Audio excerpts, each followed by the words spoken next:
இந்த ராசிபுரம் சட்டமன்ற தொகுதியில் இருக்கின்ற மக்கள் அனைவருக்கும் பாதுகாக்கப்பட்ட காவிரி தண்ணீர் வழங்க வேண்டும் என்பதற்காக 932 கோடி ரூபாய் திட்டத்தில் அந்த திட்டத்தை நாங்கள் அறிவித்து ஆரம்பிக்கப்பட்டு 40% பணிகள் நிறைவேற்றப்பட்டன. இந்த திட்டத்தை இன்றைக்கு முடக்கி வைத்திருக்கிறாங்க. எடப்பாடி பழனிசாமி வராரு ராசிபுரத்துல இந்த முழு பூசணிக்காக சோத்துல மறைப்பாங்கன்னு பாத்துருக்கோம். பச்சை பொய்யினாலும் பச்சை பொய் கடைஞ்செடுத்த பொய் பேசுறாரு. நாங்க ஆட்சியில் இருக்கிறப்ப ராசிபுரத்துல கூட்டு குடிநீர் திட்டம் 40% விழுக்காடு பணி முடிஞ்சிருச்சு. இந்த இடத்துல இருந்து நான் எடப்பாடி பழனிசாமிக்கும் தங்கமணிக்கும் சரோஜாக்கும் சவால் விடுறேன். எங்க ஆட்சியில தளபதி மு.க. ஸ்டாலின் வந்த பிறகுதான் துணை முதலமைச்சர் அண்ணன் உதயநிதி ஸ்டாலின் அவர்களும் சேர்ந்து நாங்க ஆட்சிக்கு வந்த பிறகுதான் அரசாணையே போடுறோம்.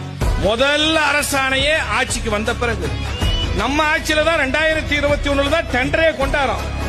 நம்ம ஆட்சியில தான் அடிக்கல் நாட்டுறோம். நம்ம ஆட்சியில தான் வேலை நடந்துகிட்டு இருக்குது. நாங்க கொண்டாந்தோம்னு பச்சை போய் பேசுறிய.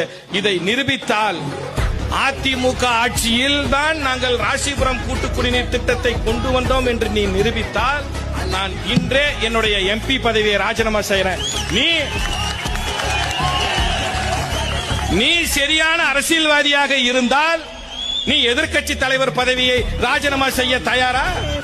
எங்க ஆட்சியில நாங்க அரசாணை போடுறோம்ப்பா. நாங்க அடிக்கல் நாட்டுறோம்.